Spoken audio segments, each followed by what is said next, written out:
A gente não tem um ponto de partida igual para todo mundo. Então não adianta falar de igualdade se não é todo mundo que sai do mesmo patamar.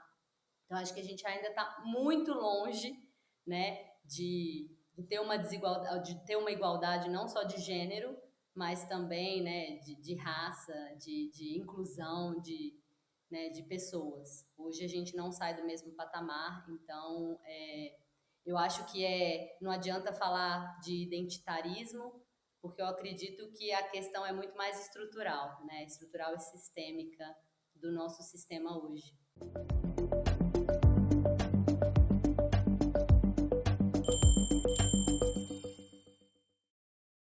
Olá, bem-vindo e bem-vinda ao Espaço Recíproco.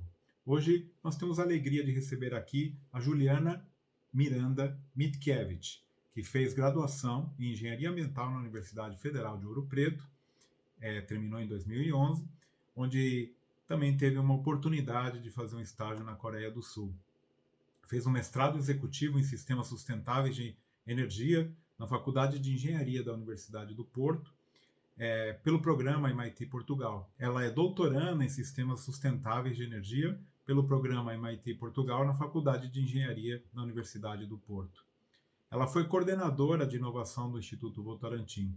Atualmente é professora do INSPER, onde coordena o Núcleo de Mulheres e Territórios. Ela é pesquisadora associada do MIT D-Lab.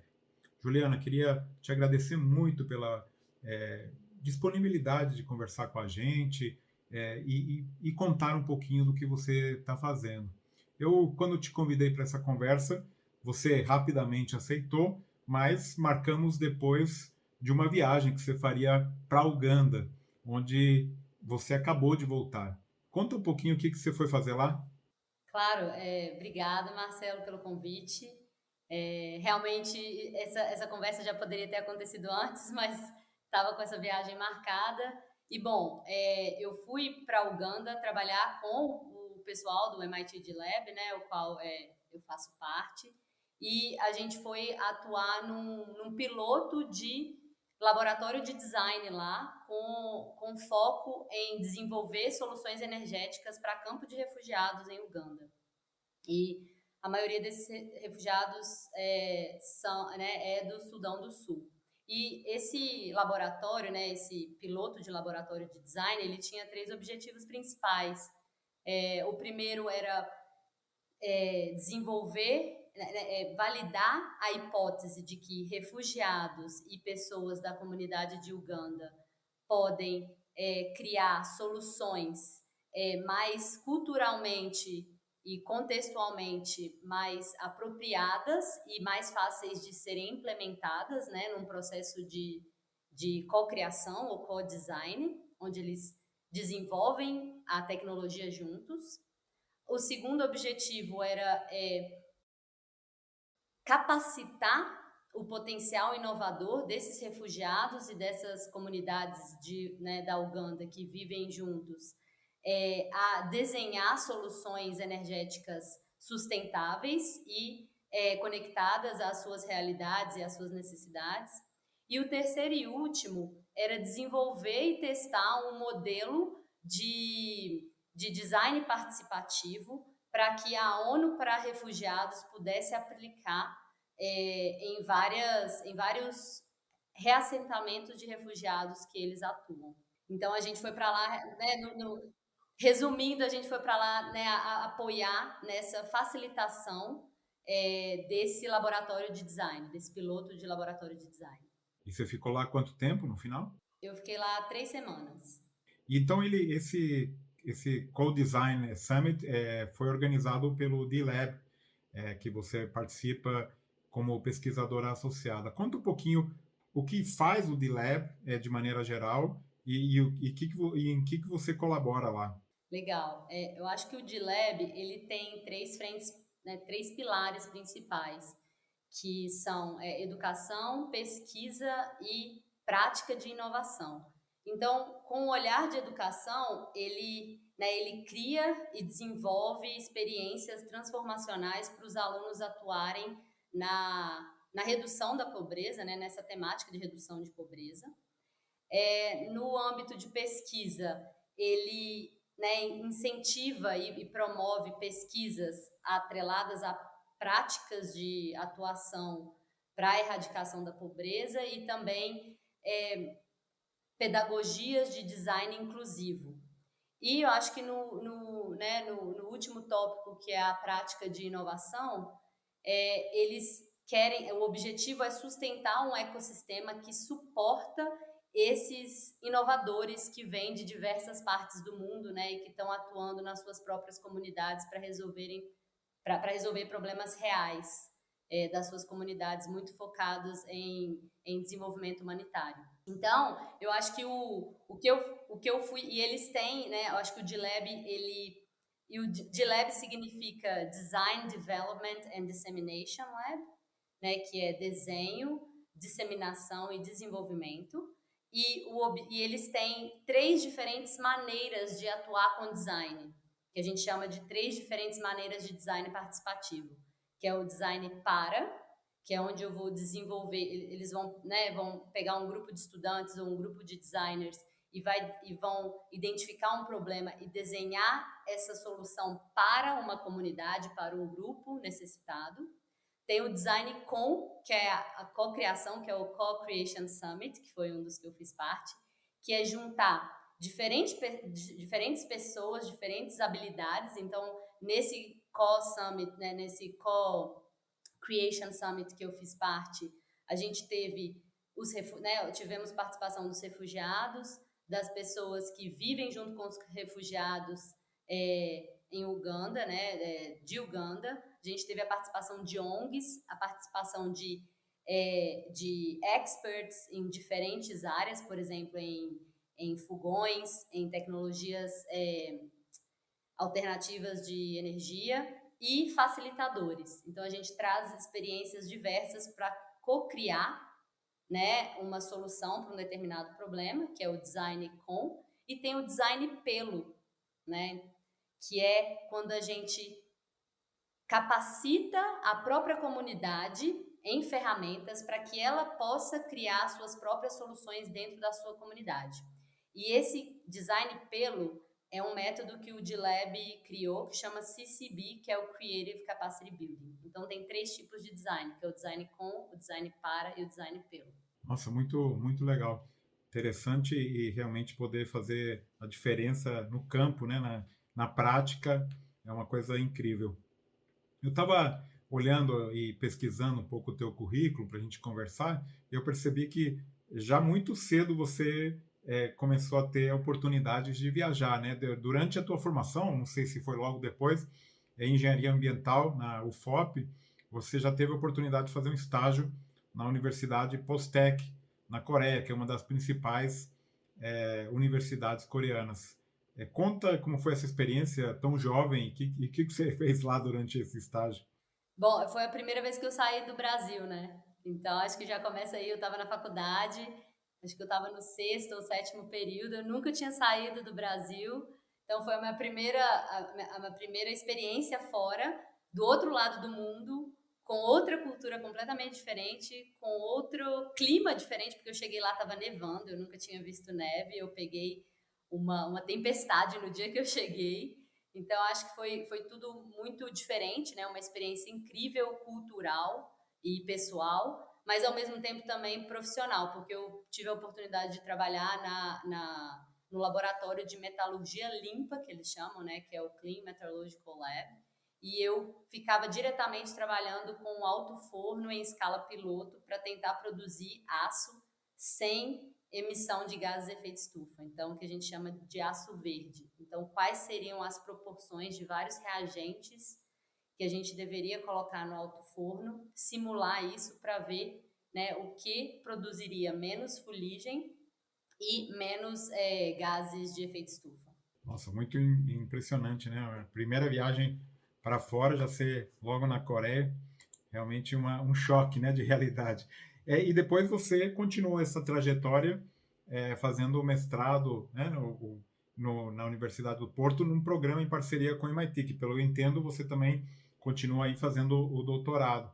Como funciona um pouco essa parceria você tem que ir para lá, é a distância, é um pouco no MIT, um pouco em Portugal. Como que funciona isso, essa parceria? E conta um pouquinho como esse mestrado aí, Portugal, Estados Unidos, Brasil. Na verdade é um mestrado executivo que eles chamam muito de estudos avançados para ir para o doutorado, né? Então eu fiz toda a grade de disciplinas em Portugal. Então é um programa que é em parceria entre o MIT e o governo português, e o governo português seleciona as principais universidades portuguesas para fazer pesquisa com os pesquisadores e professores e centros de pesquisa do MIT. Então a ideia é desse intercâmbio focado em algumas temáticas principais. Então, por exemplo, cidades sustentáveis, mudanças climáticas, é, manufatura, sistemas sustentáveis de energia, que foi a minha área que eu escolhi. Então, eles têm objetivos semelhantes em alguns tópicos e é uma parceria junto com o governo português, que seleciona algumas universidades. Dentro delas estava a Universidade do Porto, onde eu apliquei. E aí a gente tem, inclusive, algumas para além de pesquisa em conjunto, né, e alguns professores que a gente tem disciplinas, a gente também tem disciplinas conjuntas com o MIT, à distância. E também possibilidade de fazer alguns cursos presenciais no MIT, que foi o meu caso também, que eu ganhei uma bolsa para fazer uma semana de um curso de inovação no MIT. Foi daí que eu conheci a minha orientadora, a Liv McDonald, que até hoje a gente trabalha junto, né? A partir dessa experiência que eu fui para o MIT com a bolsa também do governo português. Então, e aí a partir disso você tem a possibilidade de eventualmente fazer algum tipo de pesquisa conjunta e passar um tempo no MIT fazendo parte da sua pesquisa. Isso tudo patrocinado, né, pelo programa MIT Portugal. Então, acho que é uma grande possibilidade aí para quem quer fazer né, um, um estudo avançado, um doutorado em uma das melhores universidades, tanto portuguesas quanto americanas. Né? Então, foi. E aí você tem que fazer uma aplicação, você faz um ano de disciplinas. Esse ano de disciplina você aplica para um projeto, e esse projeto pode ser o seu doutorado, né? Que foi o meu caso. Eu apliquei para o projeto, né? Desenvolvi o projeto e fui convidada para fazer o meu doutorado na Universidade do Porto. Bom, e nessa bolsa que eu ganhei para fazer uma semana de curso no MIT, eu apresentei o meu trabalho e uma professora me convidou para fazer parte do grupo de pesquisa dela no DLab. Legal. E o doutorado que você está fazendo em que área? Conta um pouco qual é o objetivo do doutorado. O meu doutorado é em sistemas sustentáveis de energia e é bem focado em desenvolver um modelo híbrido de energia para suprir as necessidades tanto de energia limpa quanto de saneamento básico para comunidades remotas. Então, o objetivo é combinar diferentes fontes renováveis de energia para suprir, né, essas necessidades básicas de comunidades hoje que não têm nem acesso à energia, nem acesso ao saneamento básico. Juliana, hoje você coordena o Núcleo de Mulheres e Territórios do INSPER, atuando nessa área tão importante que são os estudos de gênero. Explica um pouco essa tua área de pesquisa, o que você faz nesse Núcleo de Mulheres e Territórios. Eu acho interessante que esse tópico, né, de gênero ele surgiu muito quando eu estava no MIT, sem nenhuma pretensão de trabalhar com o tópico de gênero, eu acabei sendo professora auxiliar da minha orientadora numa disciplina de gênero e fiquei fascinada com a temática e internalizei várias questões relacionadas a gênero que até então eu não tinha consciência desse viés, né? Até no meu trabalho como engenheira. Então, acho que a partir daí eu voltei para o Brasil, já tinha algumas pesquisas relacionadas a gênero que eu acabei desenvolvendo no DLab e fui convidada para, né, coordenar o Núcleo de Mulheres e Territórios do Laboratório Arco Futuro do INSPER. E hoje, qual que é o objetivo do núcleo, né? na verdade, primeiro do laboratório de cidades do INSPER. Eu acho que é construir pontes entre a academia e os territórios. Porque hoje essa ponte ela não existe, esse diálogo ele não existe, né? A academia busca muito pesquisa teórica, e o território precisa de dados e evidências para pautar políticas públicas, né? Então a gente juntando colocando essas pessoas, né, de diferentes setores, de diferentes áreas para dialogar, a ideia é construir pesquisa aplicada para apoiar, né, a proposição de políticas públicas atrelada às necessidades desses territórios. E o Núcleo de Mulher vem muito com esse objetivo, de dar voz para essa mulher, né, de dar voz para mulheres dos seus territórios e apoiar com pesquisa aplicada para atuar em políticas públicas atreladas às necessidades das mulheres em seus territórios. E aprender muito, né, onde o acadêmico, onde o pesquisador vai aprender muito com o conhecimento do território, e o território vai aprender muito com o conhecimento da academia. E hoje é muito legal que a gente tem no núcleo 7 professoras, né? E as 7 professoras pesquisadoras também são lideranças comunitárias. Então hoje eu estou falando da Carmen Silva, que é professora e é líder do movimento do Sem Teto do Centro de São Paulo. Eu estou falando da Eliana Souza, que é hoje diretora da Redes da Maré e é moradora, né, do conjunto de favelas da Maré. Da Joelma, que também trabalha com a Eliana. Estou falando da Esther Carro, que hoje é liderança comunitária do Jardim Colombo, que é uma comunidade dentro do Complexo Paraisópolis, que é a segunda maior favela de São Paulo. Cleide Alves e Marília de Santos, que são lideranças comunitárias de Heliópolis, que é a maior favela de São Paulo, e a Evanisa Rodrigues, que é líder da União Nacional de Moradia Popular. Então, a gente está falando aí de um grupo de mulheres de um grupo de mulheres que atua tanto no território quanto na academia. Muito, muito interessante.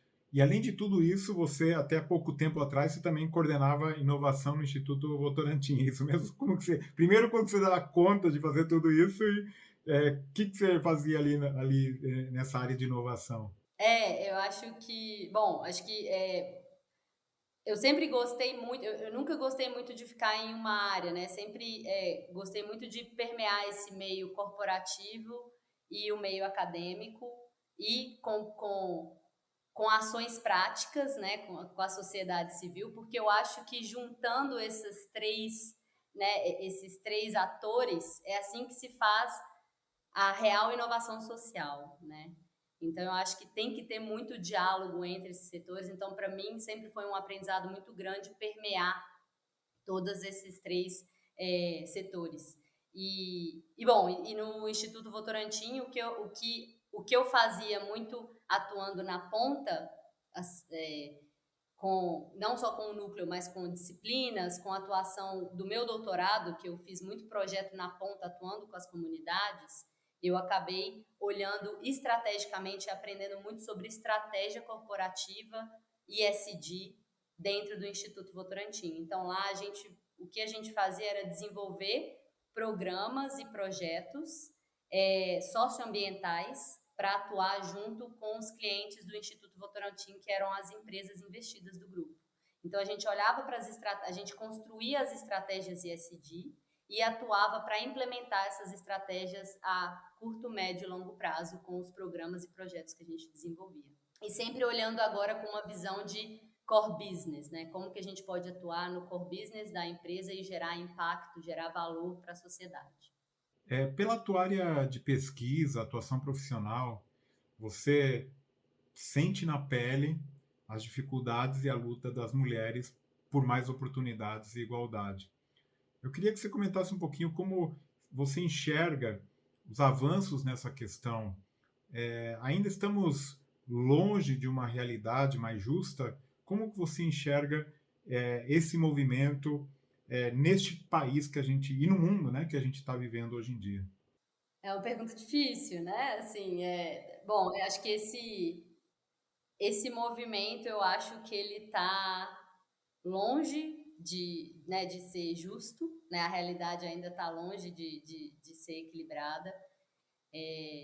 Eu acho que principalmente começa aí desde a educação básica, né, e da criação da criança, que muitas vezes não tem nem a opção de escolher, por exemplo, ir para um lado mais da engenharia, de tecnologia, né? A gente vê muito isso hoje. Os dados mostram que a mulher hoje não tem a opção, né, de escolher o que ela quer fazer. Isso as mulheres e as crianças que têm o privilégio de entrar e ter uma educação formal.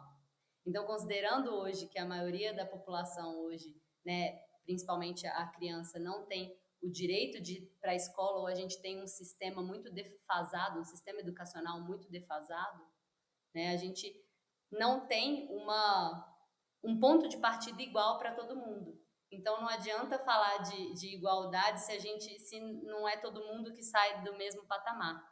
Então, acho que a gente ainda está muito longe, né, de ter uma desigualdade, de ter uma igualdade não só de gênero, mas também, né, de raça, de inclusão, né, de pessoas. Hoje a gente não sai do mesmo patamar, então eu acho que não adianta falar de identitarismo, porque eu acredito que a questão é muito mais estrutural, né, estrutural e sistêmica do nosso sistema hoje, e que está muito atrelada às desigualdades hoje sociais.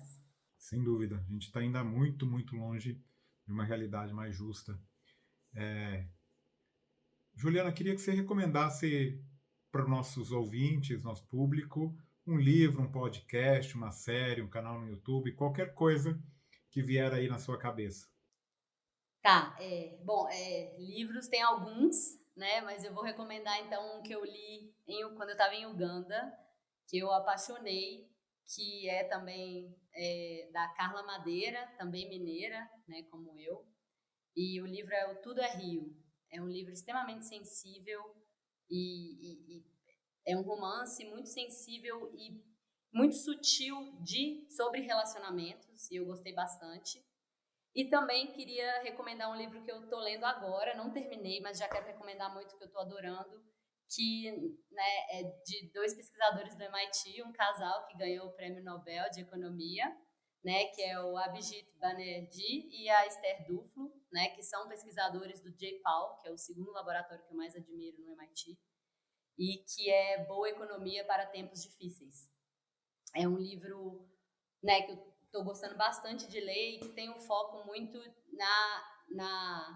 com esse olhar de como a economia pode resolver a questão da pobreza no mundo, né? Então, é um livro bastante provocante, traz bastante questões atuais, desde desigualdades, imigração, crescimento e, né, crescimento econômico, e mudanças climáticas, então traz bastante provocações em relação a diversos temas, todos atrelados à economia e com esse olhar, né, de erradicação da pobreza. Então é bem legal, super recomendo. Podcast. Tem um que eu estou escutando agora, que chama da Brené Brown, que é uma pesquisadora, né, professora, escritora e apresentadora. Ela tem vários TED Talks muito bons, que chama Unlocking Us. E ela, né, permeia todo o seu podcast, ela entrevista várias celebridades, várias pessoas, né, escritoras, o próprio ex-presidente dos Estados Unidos, Barack Obama. Então, acho que tem várias entrevistas muito interessantes sobre vulnerabilidade, vergonha e liderança. E falando muito de todos esses processos de relacionamento, como a gente se relaciona com as pessoas e como isso pode impactar tanto a nossa carreira quanto a nossa vida profissional, a nossa vida pessoal. Então, eu super recomendo esse podcast. E bom, eu não sou uma super fã de série, então eu não consigo recomendar porque eu não sou uma pessoa que assiste séries. Não tem problema nenhum, tá ótimo as recomendações. E a gente também tem o quadro de arqueologia acadêmica, onde você recuperou aí algumas coisas do fundo do baú, né, algumas imagens, principalmente da época do MIT, brincando ali, né, com mão na massa no próprio laboratório e principalmente também velejando ali no Charles River, né, que é o rio que corta entre Cambridge e Boston. Conta um pouquinho sobre essas imagens que você mandou. Eu acho que, assim, a questão da mão na massa no D-Lab foi uma coisa que transformou a minha vida, tanto pessoal quanto profissional, né. Eu sempre fui de fazer muita coisa, mas não de construir, colocar a mão na massa, e isso gerou para, né, um certo empoderamento, uma mudança muito grande no meu estilo de vida e no que eu posso fazer e como eu posso passar isso para frente. Então, toda a minha segunda etapa do doutorado foi muito legal, que foi muito mão na massa, seja consertando a minha bicicleta, que sempre dava problema, seja fazendo vários experimentos e testando protótipos, né? Eu acho que eu redefini muito, boa parte da minha tese com um olhar de metodologia de design participativo e como isso pode ser transformador para a vida das pessoas, né? Não só olhando com esse olhar de tecnologia, porque a minha tese de doutorado era muito assim, eu sei o que essa comunidade precisa e eu vou mudar a realidade dela. Para um olhar completamente diferente de ir lá e perguntar à comunidade o que ela precisa. Eu não sei, não é, eu não sei porque o meu ponto de vista é bem diferente do ponto de vista da pessoa que está sofrendo aquele problema. Então eu acho que o processo de design e o processo de colocar a mão na massa e de criar, né, esse processo de cocriação transformou tanto a minha realidade como profissional e a minha tese, como também a minha forma de ver projetos serem construídos. Então acho que boa parte da minha, né, do meu tempo no D-Lab foi realmente aprendendo a mexer em ferramentas manuais e a construir coisas com as próprias mãos. Então, acho que isso me lembra muito os bons tempos de doutorado e também uns momentos mais de descanso e de me desafiar também, porque eu gosto bastante de me desafiar. Eu não sabia velejar, não sabia fazer windsurf, e foi no MIT que eu aprendi, né? E passou a ser das minhas atividades favoritas quando eu queria relaxar e dar um tempo do doutorado. Muito legal. Agora, para finalizar um ping-pong, queria que você comentasse a tua melhor lembrança e a tua pior lembrança da graduação ou da pós-graduação, o que vier na sua cabeça também. Bom, sem dúvida, a melhor lembrança eu vou ter que falar que é da graduação, que é minha época de que eu morei é, em uma república com 12 mulheres. Isso foi uma transformação incrível na minha vida. Fui morar com essas 12 mulheres que passaram a ser minha família e um desenvolvimento pessoal incrível e de trocas. Então, para mim é uma das melhores memórias assim da época de graduação, de estudo, onde a gente se apoiava, se respeitava, aprendia, né, aprendemos a lidar com diferenças, com semelhanças. Então, foi uma amizade que se eternizou, né? A gente fala que agora a gente tem uma eterna casa, que é a nossa república, tanto faz, em Ouro Preto. Bom, e as repúblicas em Ouro Preto são famosas, né, por várias coisas, por festas e por realmente essa construção de identidade conjunta, né? Realmente é incrível. E por estudos também, que eu acho que a gente virou várias noites em claro estudando bastante, mas sim, eu tenho um carinho muito especial pela República e pelas pessoas que eu morei. E a pior lembrança? A pior lembrança, eu acho que não é de Ouro Preto, eu acho que é da minha fase de doutorado. Eu acho que eu acho que é exatamente o processo de conciliar as coisas no doutorado, né? Você mesmo falou, você estava fazendo isso tudo e ainda doutorado. Eu acho que foi por isso que eu tive que abrir mão, né? Acho que ter coragem e abrir mão de uma das coisas que eu gostava muito de fazer, que era trabalhar no Instituto Votorantim, para realmente poder fechar um ciclo do meu doutorado, porque demanda muito tempo e não é um tempo em grupo, é um tempo bastante solitário, onde você realmente tem que focar na sua pesquisa. Então, acho que isso foi por isso que eu buscava bastante atividades em grupo e fui buscar também um trabalho, né, um trabalho que eu gostasse muito de fazer, porque o doutorado não é fácil, né, focar e pesquisar sozinha. Eu que sou muito de trabalhar com pessoas, tive um pouco de dificuldade, e aí eu acho que o momento mais difícil foi ter coragem de abrir mão, por exemplo, de um trabalho que eu estava fazendo, que eu gostava muito no instituto, para poder focar agora e finalizar meu doutorado. Legal. E uma aula inesquecível? Uma aula inesquecível. Bom, tem algumas, mas eu acho que a mais inesquecível e que eu já assisti 3 vezes, tive a honra de assistir 3 vezes, é a aula da Amy Smith, que é a fundadora do D-Lab, né, do MIT D-Lab, ensinando o processo de design com prensadores de carvão vegetal.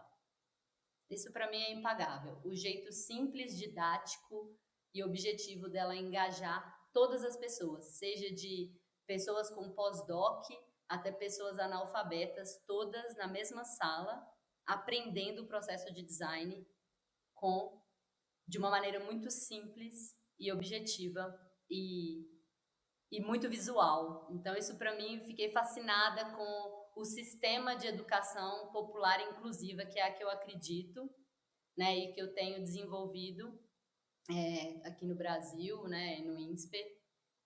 Então, para mim, eu sempre aprendo. Eu já é a terceira aula que eu assisti e eu sempre aprendo muito com ela e com o método dela de ensino. E a tua melhor lembrança do MIT? Ai, aí são muitas, né? Acho que as minhas melhores lembranças foram, acho que dentro do próprio D-Lab, né, dentro do laboratório. Então, os momentos que eu estava construindo, né, acho que colocando a mão na massa, seja o Bike Night, onde a gente ia desenvolver né, qualquer coisa que seja solucionar, né, resolver problemas de bicicleta, até ajudar alunos. Mas é interessante isso. Eu acho que os melhores momentos eu tive vários bons momentos do MIT, mas o que sempre me vem à cabeça é que os momentos do MIT foram fora do MIT. Foram as possibilidades que o MIT me deu de ir para fora, de ir para a comunidade, fazer pesquisa, né, e entender as reais necessidades das comunidades. Então, eu tive a oportunidade de ir para Nicarágua, para Colômbia, para Etiópia, para Mongólia, para o Timor-Leste, para então para diversos países realmente entender a realidade e ver né, o quanto essas comunidades têm saberes extremamente importantes para o seu próprio desenvolvimento, né? E que não é a gente de fora que vai atuar para resolver um problema, e sim a potência que eles têm, né, de resolver os próprios problemas, a resiliência, a luta, né, e o poder de transformação que eles têm. Então, para mim, esse foi o maior ensinamento e uma das melhores lembranças que eu tenho do MIT. Para além de todos os momentos que eu tive no né, no Charles River, com os amigos, e os momentos estressantes também de pesquisa, que são sempre bons de lembrar agora, né? Não de viver novamente. Depois que passa, eu sou moço. Uma mulher que você admira? Nossa, uma mulher que eu admiro várias mulheres, né? Mas eu acho que, bom, a minha mãe é uma mulher que eu admiro, né? Engenheira. Eu acho que eu sou engenheira ambiental por causa dela. Ela é engenheira química, trabalhou 30 anos com engenharia ambiental. Eu lembro, eu com 10 anos, ela fazendo o mestrado dela e falando das plumas de dispersão atmosféricas, né, de poluição, de uma siderurgia que ela trabalhava. Ela foi uma das primeiras mulheres a trabalhar nessa siderurgia e passou por muitos desafios, né, como mulher, como engenheira, mas foi também uma das principais a serem reconhecidas também dentro da empresa. Então, eu acho que eu sou muito grata a ela por ter traçado caminhos semelhantes ao dela. Acho que ela me inspirou e me inspira muito. Muito bom. E para finalizar, uma grande habilidade sua que não está no seu currículo. Uma grande habilidade, eu acho que eu tenho a habilidade agregadora de juntar as pessoas, né? De articular para que várias pessoas de diferentes públicos possam se juntar em prol de um objetivo comum. Né? Então, hoje eu faço isso na disciplina, faço isso no núcleo, então faço isso na minha pesquisa com o MIT, na minha tese de doutorado, no meu trabalho. Então, acho que é essa habilidade de agregar diferentes perfis de pessoas para trabalhar juntas com um foco comum. Fora velejar, é claro que você já deu spoiler antes.